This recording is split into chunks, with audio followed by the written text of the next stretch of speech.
By 1917, and especially after the February Revolution in Russia, the Allies were framing the Great War as a conflict between democracy and autocracy, between freedom and oppression. But by this time, the heavy social and economic costs of fighting this new kind of war were wearing down even the wealthiest of the belligerent nations.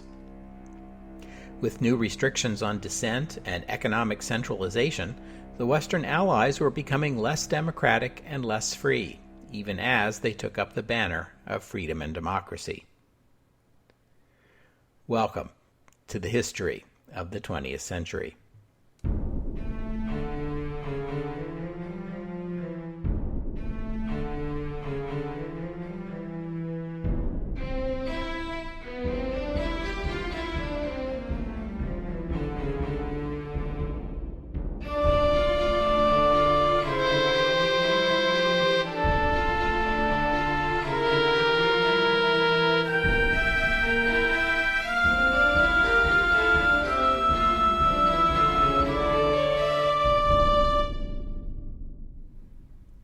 Episode 159, The Liberal Crisis.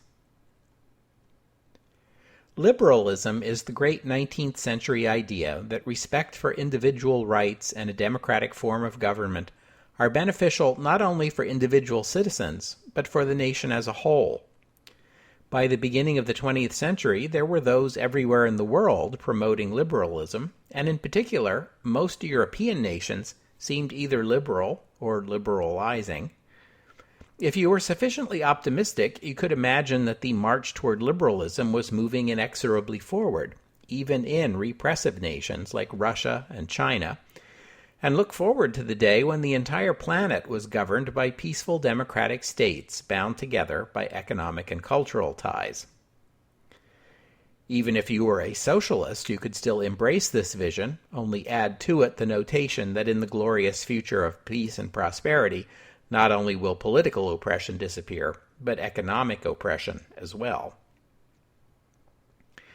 Sadly, the Great War knocked this vision askew. The most advanced and civilized nations of the world, presumably, have now turned on each other with a bloody savagery that would have disgusted a Neanderthal. Does that mean that liberalism has failed? Well, as you well know, the advanced liberal nations of Britain and France have been maintaining all along that the problem here isn't with liberalism or with European civilization. The problem is with those old-school Prussians and their autocratic militarism, throwbacks to the bad old pre-Enlightenment Europe. They and the atavistic Austrian and Turkish empires they have aligned with represent the last remnants of what liberalism was meant to sweep away. Once the Central Powers are defeated, everything will go back to the way it used to be, and we can all look toward the future with hope once again. But as you've heard me say several times by now, the fact that the most liberal nations in Europe were allied with Russia, the most repressive nation in Europe, in this glorious war for freedom and democracy, was a little hard to swallow.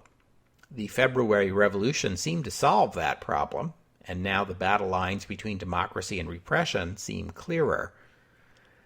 However, as you also now know, the brief blossoming of what might have become a liberal democratic Russia withered in less than a year.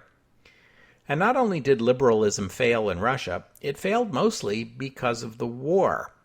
You can't keep forcing your people to struggle and sacrifice to keep up an unpopular war with one hand, while patting yourself on the back over your commitment to freedom and democracy with the other. It was this contradiction, more than any other single factor, that brought down liberalism in Russia, and the problem of reconciling liberalism and the Great War was not unique to Russia. Every Great War combatant faced its own version of this contradiction. Ottoman Turkey was abusing and starving the Armenians. The Austrian half of the Austro-Hungarian Empire had suspended its parliament, the Reichsrat, and was being ruled by decree. I'll say more about that in a future episode. We've seen Germany sliding away from rule by Kaiser, Chancellor, and Reichstag, and toward something like a military dictatorship overseen by Hindenburg and Ludendorff. Among the Western allies, there's Italy. I talked in episode 150 about the political strains the war has put on that country, with socialist anti-war demonstrations and strikes becoming common, as well as large numbers of desertions and increasing poverty in the already impoverished South. And the strains between liberalism and fighting the war are by 1917 also becoming apparent in Britain, France, and the United States. We looked at the United States last time and saw prosecutions of dissidents opposed to the war and the post office banning magazines deemed subversive, which, if it wasn't quite censorship, was pretty close to it. The fact that the 1917 Espionage Act didn't have an explicit censorship provision was because of the reluctance of Congress to pass one, not of Woodrow Wilson, who wanted it and had pressed Congress to grant it.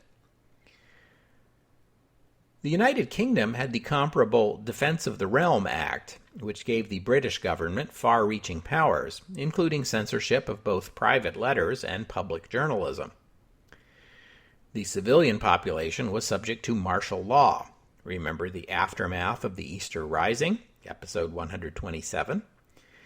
Even in Britain itself, 10 civilians were executed for violations of the Act, though none were British nationals, and others were imprisoned, including the philosopher and mathematician Bertrand Russell, whom we've encountered a few times before on this podcast.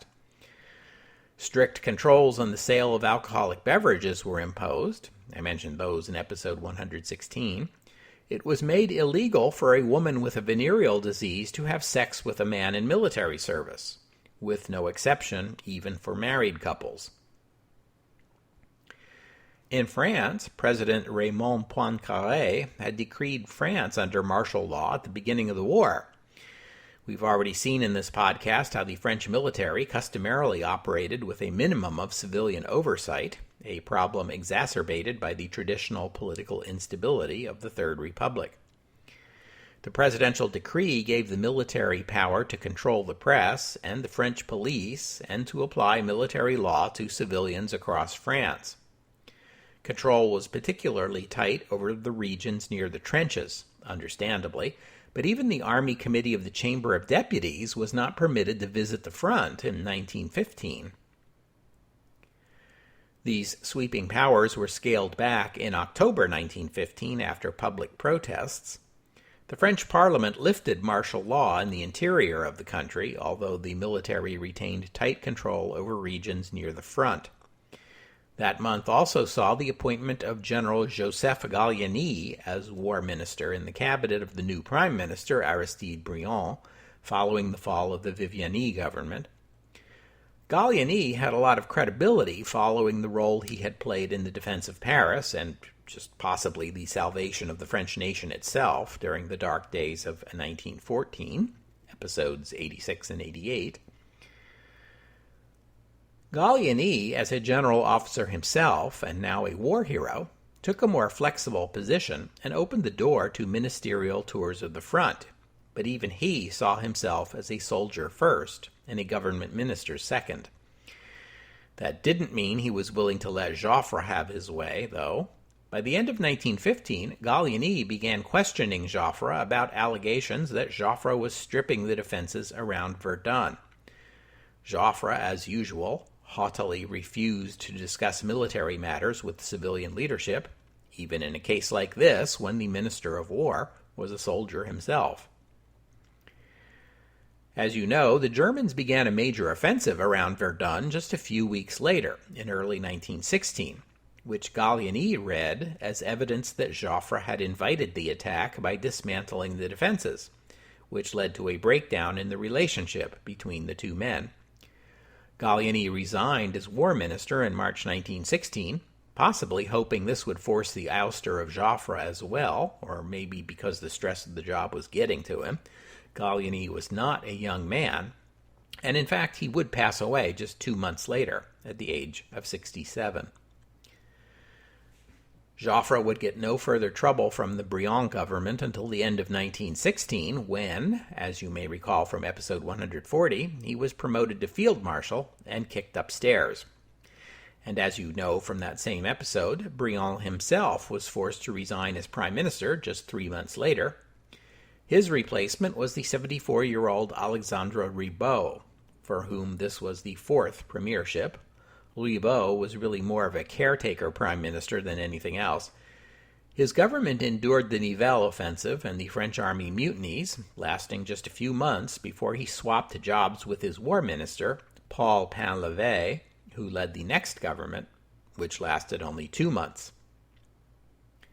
Those 2 months saw the failure of Field Marshal Haig's Passchendaele offensive, the success of the joint German and Austrian offensive into Italy at Caporetto, and the October Revolution in Russia, not to mention a demoralized French army that has merely been marking time since the Nivelle offensive, awaiting that far-off day when supposedly there will be enough Americans in France to think about starting up the war again. In the meantime, though, the French front lines are looking suspiciously like the Russian front lines had in the months leading up to the October Revolution. In mid-1917, it wasn't hard to imagine that France might go the way of Russia, with its crumbling army and decaying civilian morale. How long would it be before the French equivalent of Lenin appeared, a socialist defeatist ready to open talks with the Germans on a French exit from the war? Well, funny you should bring that up. There is a political figure in France that you might be tempted to cast as the French Lenin. It's Joseph Caillaux. Talk about a blast from the past. Do you recognize that name?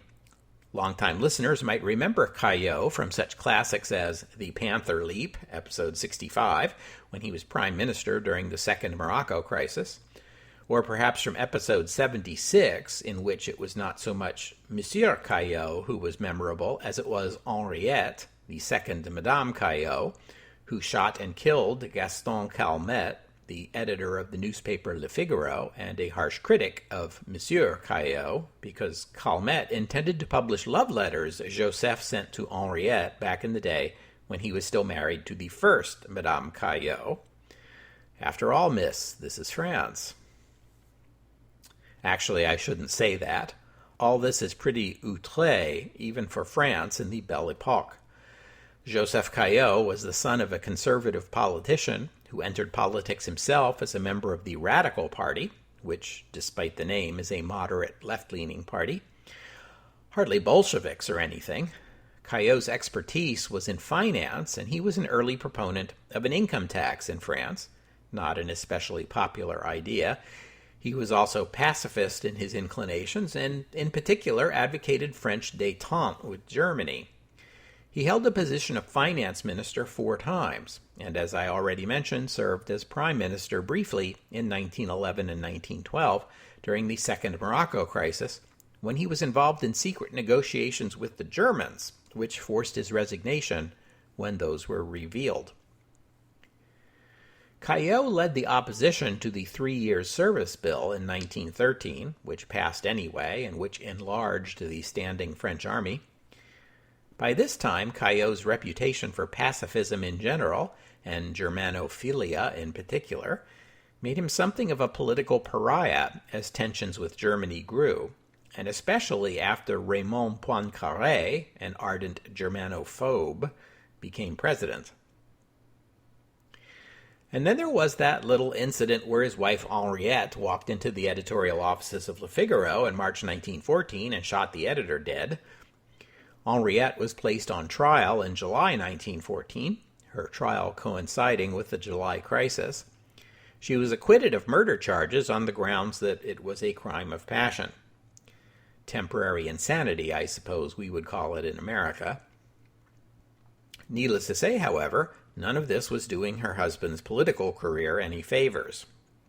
He was actually serving his 4th stint as finance minister at the time of the killing, until he resigned shortly afterward.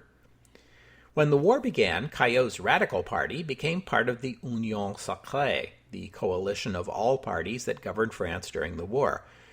But Caillaux's pacifism and his sympathy for Germany were well known enough to keep him out of government during the war. But Caillaux's political associate and fellow Radical Party member, Louis-Jean Malvy, served as interior minister from the beginning of the war until his resignation in August 1917. Mulvey had gone easy on the socialists, union leaders, and other pacifist types who opposed the war. But by 1917, with the army mutinying and the kind of anti-war unrest already seen in places like Russia and Italy beginning to appear in France as well, Mulvey, like Caillaux, became seen as a pacifist at best, if not an outright German sympathizer, and was forced to resign. Both Mulvey and Caillaux were involved in some sketchy dealings with shadowy figures with German connections.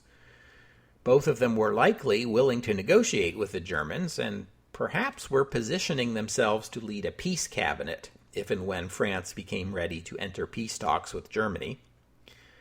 Some in France accused them of doing more than that, of encouraging defeatism in France, perhaps even operating as German agents. One very specific rumor held that Caillaux had already worked out a tentative peace deal with the Germans, under which Germany would cede Alsace and Lorraine back to France in exchange for a separate peace. With access to German sources and the benefit of hindsight, this seems dubious.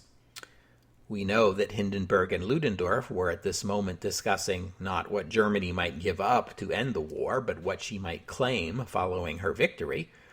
Although it's possible, I suppose, that Caillaux was in touch with some civilians in Berlin who might have been willing to discuss this plan. The fall of the Painlevé government in November 1917 left the French president, Raymond Poincaré, in a difficult position.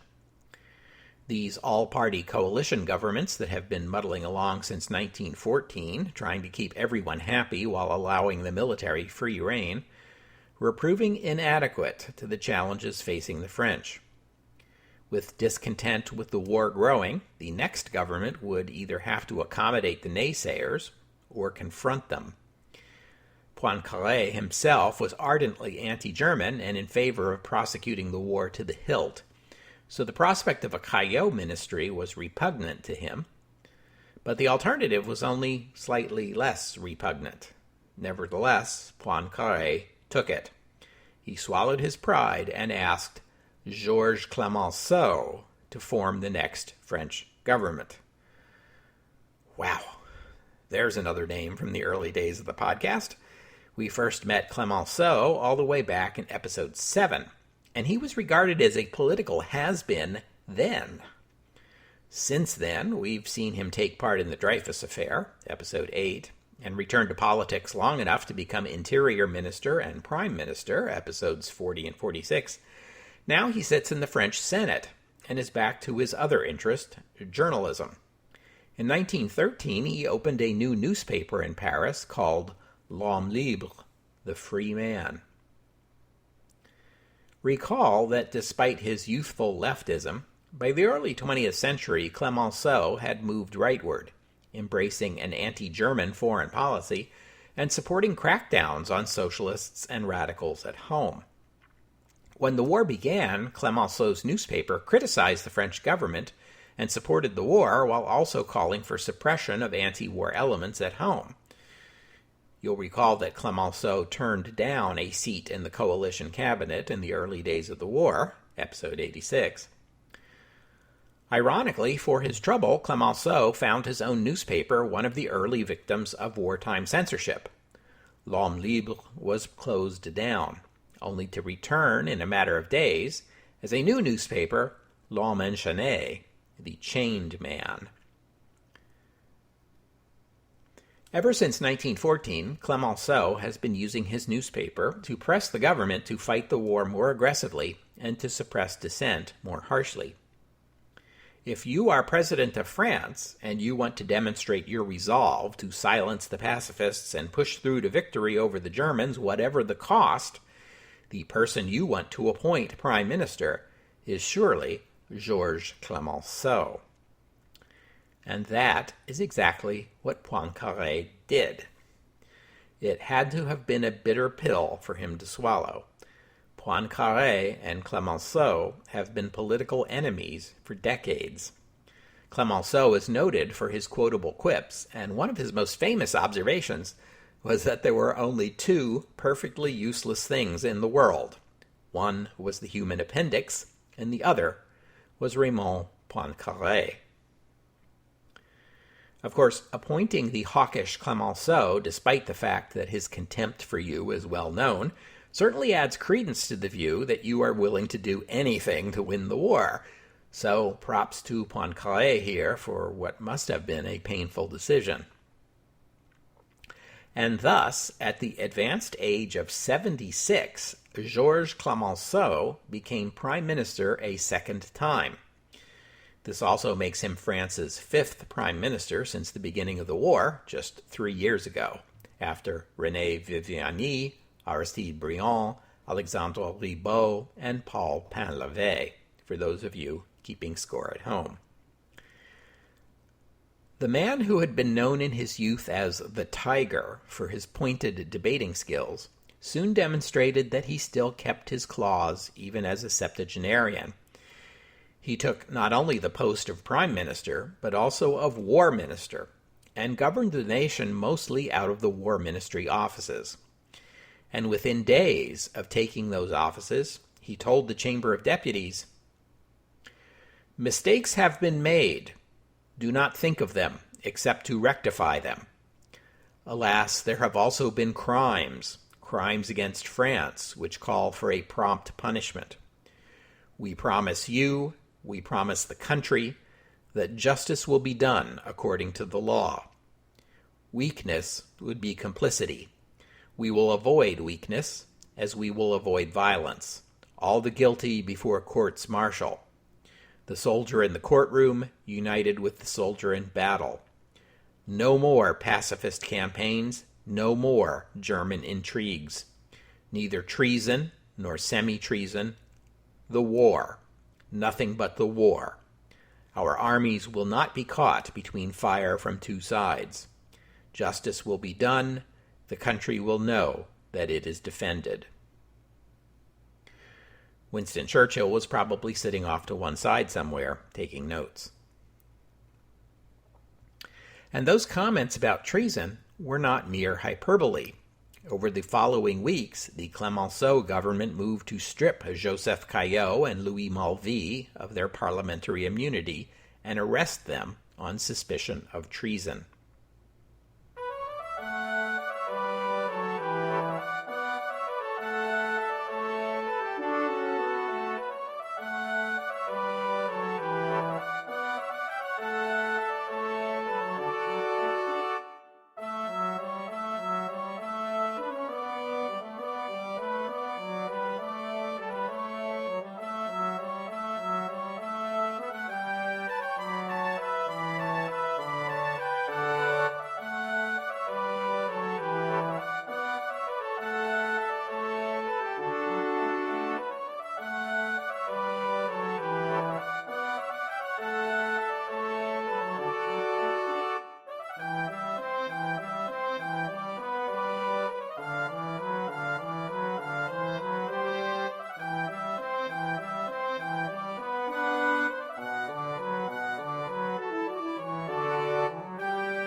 We've already talked about how contentious the issue of conscription became in Canada in 1917. That was in episode 142. The conscription debate split the country along its sensitive language divide, with Francophone Canadians most likely to oppose conscription, leading to the bitter federal election of December 1917. Similarly, Australia experienced a heated debate over conscription that split Prime Minister Billy Hughes's Labour Party. The situation in Australia was a little different. Australian law already permitted conscription for military service within Australia, but the government lacked authority to conscript soldiers for service in Europe. As was the case in Britain and in Canada, the Australian military initially relied on voluntary enlistments, but by 1916, enlistment numbers were falling short of the numbers the military said it needed, and conscription came up for debate. Because the subject of conscription was so fraught and divisive, the Hughes government turned to a non-binding referendum, or plebiscite, on the conscription question, in the hope that a yes vote would provide political support for conscription in Parliament. At first, it appeared the voters were likely to do exactly that, but it seems the government overplayed its hand. Australia had its own version of Britain's Defence of the Realm Act and the U.S. Espionage Act, called the War Precautions Act, passed in 1914. The War Precautions Act was used during the plebiscite campaign to suppress anti-conscription speeches and literature. So confident was the government of a win that it began calling up young men for physical exams and basic training ahead of the vote under the existing conscription law, so that the conscripts could rapidly be redeployed overseas just as soon as Parliament approved it. But when the vote was held in October 1916, these heavy-handed tactics apparently backfired, as conscription was defeated at the polls by a margin of 52 to 48. The fallout from this defeat included a split in the Labour Party, with Hughes leaving to join the new Nationalist Party, and a federal election held in May 1917. The election led to a decisive nationalist victory over Labour, 53 seats to 22 in the House of Representatives, which encouraged Hughes, who had returned as Prime Minister, to attempt a second plebiscite on a more modest conscription proposal in December 1917. But, despite the voters returning Hughes to office, they were still not ready even for this weaker conscription law, and voted it down, this time by a margin of 54 to 46. Australia never did enact an overseas conscription law during the Great War. Newfoundland eventually did in May of 1918, when the Germans were on the offensive and the need for manpower was obvious. And that leaves just one other portion of the United Kingdom and its dominions, the place where conscription was a more politically fraught question than anywhere else: Ireland. A quick reminder of the turbulent recent history of Ireland. We've been talking about the ups and downs of Irish Home Rule since the early days of the podcast. Most recently, you'll recall, the Asquith government finally got a Home Rule bill passed, much to the displeasure of the Unionists, mostly Protestants in Ulster, who wanted to maintain the status quo in their relationship with Britain, and who were leery of what they called Rome Rule. The government was working on an amending bill to placate the Unionists, one that would temporarily exclude Ulster from Home Rule.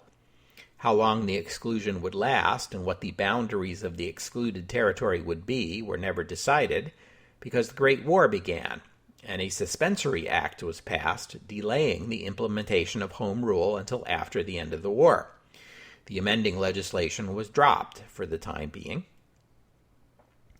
Then, in April 1916, came the Easter Rising, episodes 126 and 127, and the harsh British Army response. In the aftermath, it seemed that whatever laws were on the statute books, the future of Ireland and its relationship with the UK were now more unclear than ever.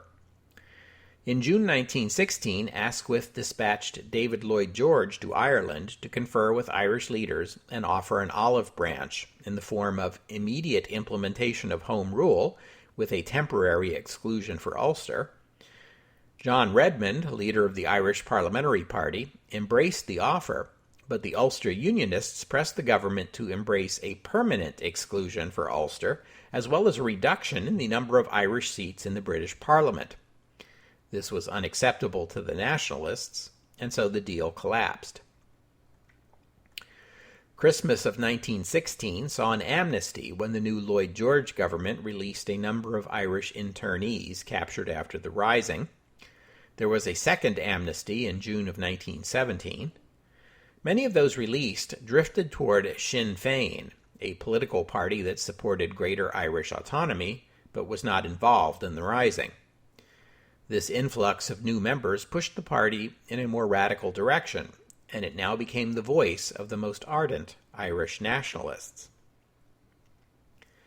Political discussions continued into 1917. In the first half of that year, 3 parliamentary by-elections in Ireland all returned Sinn Féin candidates to seats that used to be held by the Irish Parliamentary Party, evidence of increasing radicalization of the Irish public.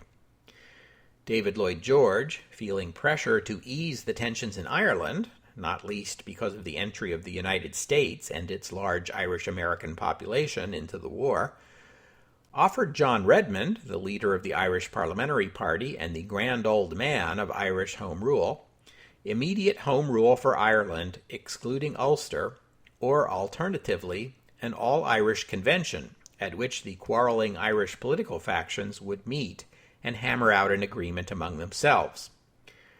Redmond took the second choice. The now 61-year-old Redmond, who had dedicated his life to winning Home Rule for a united Ireland through legal and democratic means, and who had just 3 years ago seemingly had the prize within his grasp, now had to contend at the end of his life with it all slipping away. The Easter Rising in 1916 had caught Redmond entirely by surprise, and now the Irish people began turning away from him and his party and toward more extreme groups that sought outright independence. His health began to deteriorate. In June 1917, his brother Willie, also an MP and an officer in the British Army, was killed in the Battle of Messines, which took a toll on John. It must have been all the more painful when the by-election held to fill his brother's seat in Parliament was won by the Sinn Féin candidate. And not just any Sinn Féin candidate, but Eamon de Valera himself, one of the highest-ranking commanders of the Irish Republican Brotherhood during the Easter Rising not to have been executed. De Valera had been sentenced to death, but his sentence was commuted to life in prison. He was among those amnestied just a few weeks earlier. The Irish Convention sat in Dublin from July 1917 to March 1918 and included representatives from most Irish political parties, but not Sinn Féin, which boycotted the proceedings on the grounds that the convention was precluded from considering full Irish independence. Over months of agonizing debate, there were moments when a home rule formula acceptable to all parties seemed close to becoming a reality, but it never quite arrived. Tragically, John Redmond died on March 6, 1918, during the deliberations of the convention. His final words in his last address to the convention rang sadly prophetic. "Better for us never to have met than to have met and failed." For even as the Irish Convention was winding down to a muddled conclusion, the German 1918 spring offensive had begun on March 21st. One of the consequences of the German attacks was to precipitate a political crisis in Westminster. Suddenly there were more Germans than Allies on the Western Front. Suddenly the Germans were advancing again in a manner that evoked dread memories of 1914. And suddenly, Lloyd George and his Easterner strategy of sending British troops to Italy and Salonika and Palestine to rob Haig of the numbers needed to begin another offensive was looking pretty dumb. The British government scrambled to put more soldiers on the Western Front. Lloyd George himself committed the political faux pas of telling the House of Commons that Haig had more soldiers under his command now than he had a year ago, only that wasn't quite true. The numbers were greater if you counted the Chinese and colonial laborers behind the lines, but not if you only considered combat soldiers. Lloyd George stood accused of deliberately starving the BEF of troops and then covering it up by lying to Parliament, which led to a major political row. The Lloyd George government scrambled to get more soldiers into France. Reservists in Britain were sent over. Conscription exemptions were tightened to put more British men in uniform, to the dismay of the labor unions. Abroad, the Dominions were pressed for more soldiers. Newfoundland enacted conscription in May. Conscription proved controversial and divisive in Canada and Australia, as we have seen, And there was Ireland. While it seemed everyone else was being pressed for conscripts, and more conscripts, the fact that Ireland has always been and still remained exempt from conscription became impossible to ignore. The question was unavoidable. If we are being asked to do more and more, why are the Irish getting off scot-free? You should pardon the expression. The answer, of course, was that years, decades of patient argument, negotiation, politicking, and legislation went into building the delicate structure that was almost, but not yet quite, the answer to the Irish question. And anyone who knew Ireland knew that introducing conscription into the debate right now would be a recipe for a catastrophe. But political pressure overwhelmed caution. The Lloyd George government passed a new Military Service Act that extended conscription to Ireland, linking it to Home Rule. The effect on that delicate structure was akin to taking a cricket bat to a house of cards. Overnight, the entire spectrum of opinion in Ireland turned against the government and against the bill. Unionists didn't like Home Rule. Nationalists didn't want conscription. Everyone from the radical Sinn Féin to the moderate Irish Parliamentary Party to the Catholic bishops rose up as one and vowed to resist conscription. Pledges were taken across the island, including at Catholic parishes on Sunday morning, to resist conscription by the most effective means. What that meant was left ominously undefined. There was a general strike across Ireland on April 23rd, including at munitions factories. Thousands of Irish participated in anti-conscription demonstrations. The Lord Mayor of Dublin even appealed to Woodrow Wilson for support. Henry Duke, the government's Irish secretary, resigned. Lord Wimborne, the Lord Lieutenant of Ireland, retired. The latter was replaced by our old friend, Field Marshal Sir John French, now Lord French, whom we first met during the Boer War, and who, you'll recall, was the first commander of the BEF back in 1914 until he was removed from that command and made commander of the Home Forces. In that capacity, he was ultimately in control of the British forces that responded to the Easter Rising, although he did not personally command them. Still, to make the overseer of the bloody British response to the Rising the Lord Lieutenant of Ireland sounded to many Irish as if the island was being put under martial law. It did nothing to change that perception when the government and Lord French blamed the anti-conscription backlash on a treasonous conspiracy between the German government and Sinn Féin, and arrested most of the Sinn Féin leadership, including MP Eamon de Valera. As it turned out, all this trouble was for nothing, because by June the German offensive was sputtering out, and the large numbers of Americans now arriving in France had ended any worries about a shortage of soldiers on the Allied side. Conscription for Ireland was on the books, but in fact, not a single Irish soldier would be conscripted before the end of the war. It would do nothing to help fight the Germans, but it would destroy the last hopes of resolving the Irish question. And there you have it. In all three of the most liberal and democratic nations in the war, Britain, France, and the United States, we find arrests of dissidents and suppression of anti-government opinion in the war that was meant to make the world safe for democracy. Was this necessary to fight the kind of mass-mobilized 20th century warfare the Great War demanded? Or was it driven by wartime fears, understandable perhaps, but nonetheless irrational? One wonders what would have happened if the war had dragged on for another year or 2 or 5. How bad would the repression have gotten?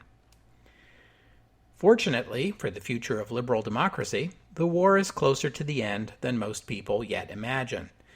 Even so, it seems likely that the shadow cast by this wartime repression will linger in the post-war world. Its effects will be something to look for in future episodes, but we'll have to stop here for today. Thanks for listening, and I'd especially like to thank Dimitri for his donation, And thank you to Yuri for becoming a patron of the podcast. Patrons and donors help keep the show going strong for everyone. So if you have a few quid or bucks or pesos or loonies to spare, I invite you to help out.